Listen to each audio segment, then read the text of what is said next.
Tá, então vamos lá. Começando nosso estudo sobre cinemática, primeiro tem que entender o que é a cinemática. Cinemática é a parte da física que estuda o movimento dos corpos, mas ela não se preocupa com as causas do movimento, ou seja, ela não analisa as forças envolvidas. Então ela está preocupada em descrever como o corpo se move e não por que ele se move. Por exemplo, se eu tenho uma caixa, vamos supor, e eu empurro essa caixa, no ato de eu empurrar essa caixa, ela vai se mover. Ela vai adquirir uma rapidez, ela vai se mover em uma determinada trajetória e ela vai percorrer uma certa distância em um determinado período de tempo. No caso, a cinemática, ela não está preocupada com a força que eu coloquei na caixa, ela está preocupada com o movimento que aconteceu, a velocidade, a trajetória, a distância que ela percorreu e o tempo que ela demorou para percorrer. Então a cinemática ela vai analisar isso. Em termos simples, a cinemática ela responde, ela busca responder as perguntas de que, por exemplo, onde o corpo está, em qual posição ele está, o deslocamento dele, quanto que ele se deslocou, a sua velocidade, o quão rápido ele está, se ele está acelerado, ou seja, se houve alguma variação de velocidade ali, né? Por exemplo, eu tenho um carro e eu piso no acelerador, ou seja, a minha velocidade aumenta. Eu tenho uma velocidade menor, pisei no acelerador, a velocidade aumentou. Da mesma forma que se eu frear, a minha velocidade diminui. Ela estava alta e por causa da frenagem, ela diminuiu. E qual a trajetória do corpo? Né? Se é uma trajetória retilínea, curva, circular. E tudo isso sem falar de força, massa ou energia. Tá? Então a cinemática vai se preocupar com o movimento. As causas do movimento vão ser estudadas por partes específicas da física, que são a dinâmica e a mecânica. Tá? Então força a gente vai falar da dinâmica, massa e energia a gente vai falar da mecânica. Tá? Então são coisas que a gente ainda vai ver lá pra frente, por enquanto a gente vai ficar só na cinemática. Tranquilo? Então o que ela estuda? O que a cinemática estuda? Ela estuda, primeiro, a nossa primeira grandeza física aqui é a posição. A posição é onde o corpo está em relação a um ponto de referência. Então, por exemplo, eu tenho essa reta horizontal aqui, que é o meu sistema de coordenadas horizontal, onde eu tenho esse carro aqui em uma posição, em um referencial, que eu vou colocar aqui no referencial 0, na posição 0 do meu eixo de coordenadas. Vamos supor que esse carro ele se moveu, ele se deslocou até a posição 3. E eu quero saber quantos metros ele andou. Tá? Então se eu olhar aqui no meu sistema de coordenadas, eu sei que aqui é 1 metro. Aqui ele andou mais 1 metro, ou seja, 2 metros. E aqui ele andou mais 1 metro, ou seja, 3 metros. Então aqui eu sei que ele percorreu 3 metros. Mas como é que eu calculo isso diretamente, sem olhar o sistema de coordenadas? Basicamente é o seguinte, eu tenho que me atentar o meu referencial inicial e o meu referencial final. O inicial é de onde parte o movimento, onde é que ele começou. O final é aonde ele vai chegar, o fim do movimento, tá? Então eu vou pegar o seguinte, eu vou pegar meu referencial final e subtrair pelo meu referencial inicial. Então eu vou pegar 3 menos 0. Isso vai me dar exatamente 3 metros, que foi o que a gente viu aqui no nosso sistema de coordenadas. Então, para eu calcular a minha variação de distância, a minha distância percorrida, eu tenho que pegar aqui ΔS. ΔS quer dizer a variação da distância, né? Esse S quer dizer space, que em português significa espaço, né? Lembrando que a física é uma ciência que nasceu ali a física newtoniana nasceu ali na Inglaterra, né? Ou seja, eles falam inglês. E esse delta significa taxa de variação. Quer dizer, eu tenho uma coisa que começou e terminou de um jeito diferente. Tá? Então eu vou pegar meu espaço final menos meu espaço inicial. Vamos supor que o meu carro, o meu referencial, não seja mais o ponto 0, agora é o ponto 1. Ele começou a partir do ponto 1. Fazendo analogia, é como se ele tivesse começado no quilômetro 1 em vez de ter começado no quilômetro zero da rodovia, tá? E ele passou por algum trecho ali da rodovia, sei lá, o quilômetro 3. Então, como a gente calcula a distância que ele percorre aqui? A gente sabe que ele andou 1 quilômetro aqui, e mais, aliás, 1 metro aqui e mais 1 metro aqui. Então, ele percorreu no total 2 metros. Então, eu vou atestar isso fazendo uso da fórmula, né? Eu começo com a coordenada 1 e vou até a coordenada 3. Tá? Então, aqui, final menos inicial. 3 menos 1. Isso vai me dar 2 metros. E aí eu consigo atestar que realmente, de fato, eu percorri 2 metros.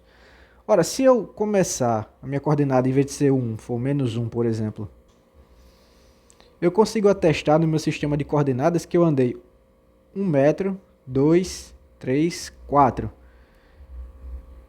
Mas como é que a gente calcula isso usando a expressão matemática? A gente vai pegar, de novo, a minha posição inicial, aliás, minha posição final, perdão, menos a inicial.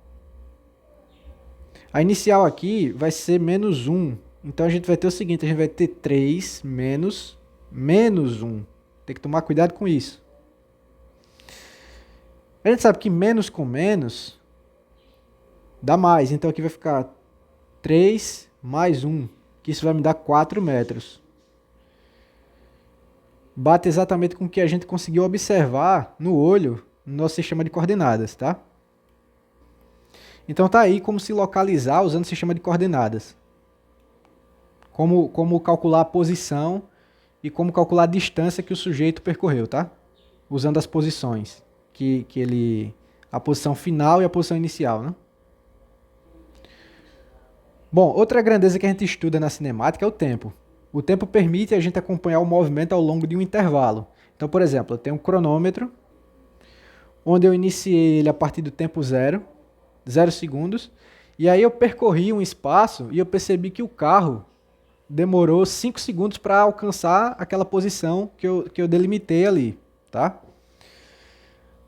Então eu sei que o meu tempo... Bom, eu sei que o meu tempo final é 5 segundos e meu tempo inicial é 0.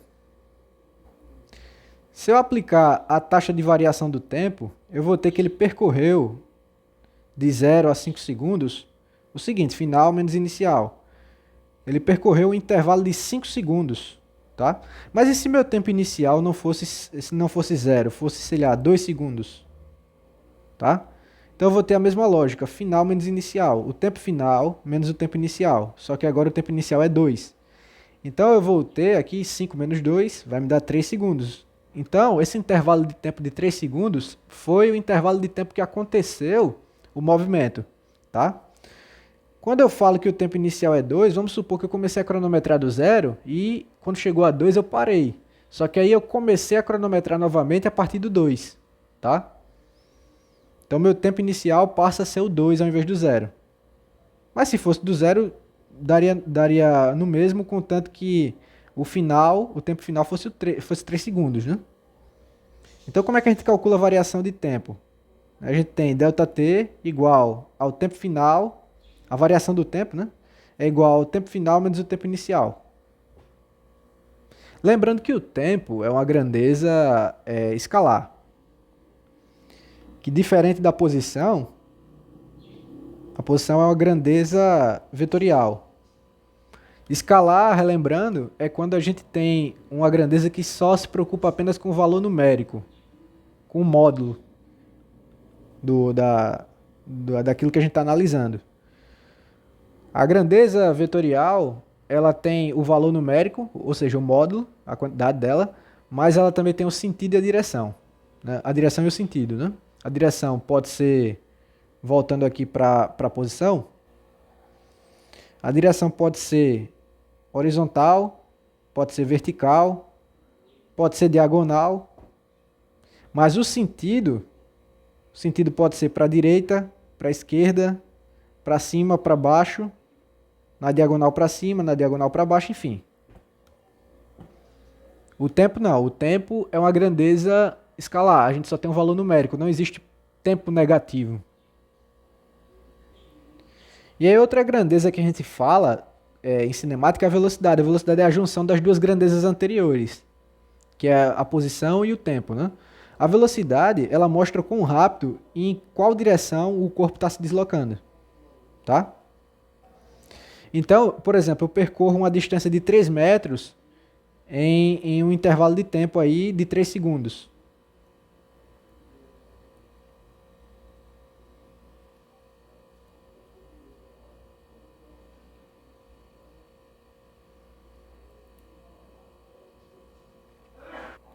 Como é que eu calculo a velocidade aqui? Eu pego aqui a minha distância, por exemplo, eu andei aqui do meu referencial 0 metros até 3 metros. É só fazer a diferença, né? Posição final menos inicial e dividir isso pela variação do tempo, né? O quão variou, qual foi o intervalo de tempo que eu estou analisando. Nesse caso aqui vai ser do segundo 0 até o segundo 3. Né? A gente vai ter aqui 3 sobre 3, que vai dar 1. E aqui eu vou ter 1 metro por segundo. Ou seja, eu ando 1 metro a cada segundo. Tá? Mas se eu, por exemplo, percorrer os mesmos 3 metros, só que em um tempo menor, por exemplo, um tempo de 1 segundo, o que vai me acontecer?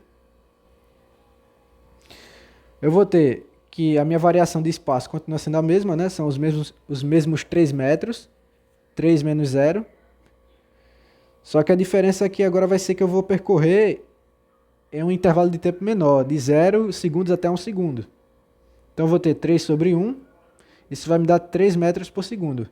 Diferente do anterior, que era 1 metro por segundo, aqui eu andei 3 metros em 1 segundo. No anterior eu andei 1 metro em 1 segundo. Então, isso significa que agora eu estou mais rápido. Por quê? Porque o tempo diminuiu. Ou seja, a velocidade ela é inversamente proporcional ao tempo. Quanto menor o intervalo de tempo, maior vai ser a velocidade. Ou seja, quanto menor o tempo, mais rápido eu estou. Ou seja, se eu percorro uma distância, por exemplo, de uma cidade a outra, em 2 horas, e eu fazer esse mesmo percurso, só que 1 hora e meia, significa que na primeira situação eu estou mais devagar e na segunda situação eu estou mais rápido. Né? Então a velocidade é isso, ela vai mostrar o quão rápido e em qual direção o corpo se desloca. Por exemplo, nesse caso aqui ele está se deslocando para a direita, mas ele poderia estar se deslocando para a esquerda. Isso poderia ser uma ré, ou então o carro mudar o sentido, né? O bico dele, o capô dele, em vez de estar para cá, para a direita, ele poderia estar para a esquerda, vindo nessa direção aqui. Tudo isso vai depender do referencial que a gente está analisando. A gente vai ter outra grandeza também, que é a aceleração. A aceleração indica a variação da velocidade ao longo do tempo. Ou seja, finge que você está num carro, e aí quando você acelera o carro, a sua velocidade era de, vamos supor, 5 km por hora. E aí você acelerou o carro, e aí a velocidade saiu de 5 km por hora para 10 km por hora. Alguma coisa fez a velocidade variar. Essa coisa é a aceleração. Tá? Então como é que a gente calcula a aceleração? Eu vou pegar a minha variação de velocidade, ou seja, quanto que ele variou do início até o fim. Né? Então eu vou ter aqui que a variação de velocidade vai ser a velocidade final menos a velocidade inicial, isso num determinado intervalo de tempo. Vamos dizer aqui que o intervalo de tempo foi de 2 horas. Eu demorei 2 horas para percorrer todo o trajeto, né? Então vamos colocar aqui dividido por 2. 10 menos 5 vai me dar 5, dividido por 2, isso vai me dar 2,5. 2,5 o quê? Quilômetros por hora ao quadrado. Tá? Esse valor de 2,5 foi o quão eu acelerei, né? A minha velocidade estava 5 km por hora e foi para 10 km por hora. É sinal que eu pisei no acelerador. Se fosse o contrário, de 10 km por hora para 5, significa que eu tive uma frenagem. Ou seja, o carro ele sofreu uma frenagem. Eu acionei o freio. Tá? Quando isso acontece, eu digo que eu desacelerei. O movimento ele se tornou um movimento retardado. Se eu acelero o movimento, significa que ele virou um movimento acelerado. Se eu pisei no acelerador, tá? Aqui, quilômetros por hora ao quadrado, o comum da gente ver é metro por segundo ao quadrado. Isso é a unidade do sistema internacional. Só que aqui está numa ordem de grandeza diferente, né? Mas isso dá no mesmo, basicamente. A fins de curiosidade, de onde vem metros por segundo ao quadrado? Você tem que velocidade é metros por segundo e o tempo é segundo, já que na fórmula da aceleração a gente tem aqui ΔV sobre ΔT, ou seja, velocidade dividido pelo tempo. Então tem a velocidade dividido pelo tempo aqui. Isso daqui, se a gente for fazer as contas, a gente vai perceber o seguinte. A gente tem 1 metro por segundo aqui e você tem o tempo, o segundo, dividindo, né? Eu posso colocá-lo aqui como sendo 1 vezes 1 sobre S, né? Isso vai me dar metro vezes 1, vai me dar metro. Agora, segundo vezes segundo, vai me dar segundo ao quadrado. É daí que vem metro por segundo ao quadrado, tá?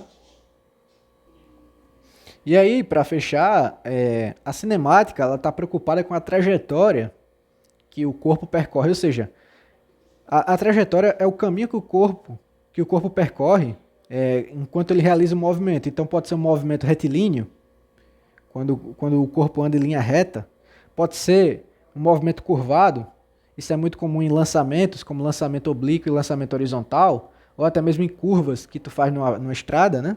E você tem também o movimento circular, que é o ato de você andar em círculos, né? Tudo isso vão ocasionar divisões na cinemática, né? Um movimento em linha reta a gente chama de movimento retilíneo. O movimento em trajetória circular a gente chama de movimento circular.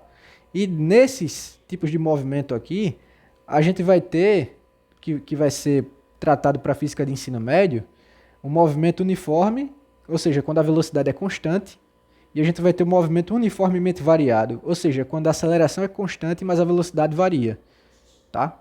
Então vão ser assuntos futuros aí. Na vida real, nós temos um movimento no qual a aceleração varia, né? Na vida real, o movimento não é bonitinho, todo organizado, mas para fins de estudo de nível médio, a gente trata o movimento de forma ideal. Ou seja, quando a gente fala de movimento uniforme, a gente despreza a aceleração, despreza atrito, despreza, por exemplo, o atrito, a gente tem o chão, tem o ar, que faz uma força contrária ao movimento, né? Então a gente despreza tudo isso. Você imagina que você está num carro e vem uma ventania na sua direção. Aí essa ventania faz uma resistência contra você, né? E aí isso diminui a aceleração e diminui também a velocidade do seu carro, né? Você tá andando numa ventania, sei lá, numa estrada fazendo caminhada, e aí vem uma ventania, essa ventania te puxa para trás, fica impossível de você ir para frente, né? Então na vida real a gente tem essas situações. Aqui a gente vai tratar de situações ideais. Então na vida real não tem velocidade constante e não tem aceleração constante. Tudo varia, tá? Só em algumas ocasiões que isso aí a gente pode considerar como sendo de fato movimento uniformemente variado, mas movimento uniforme não, tá? Então é isso.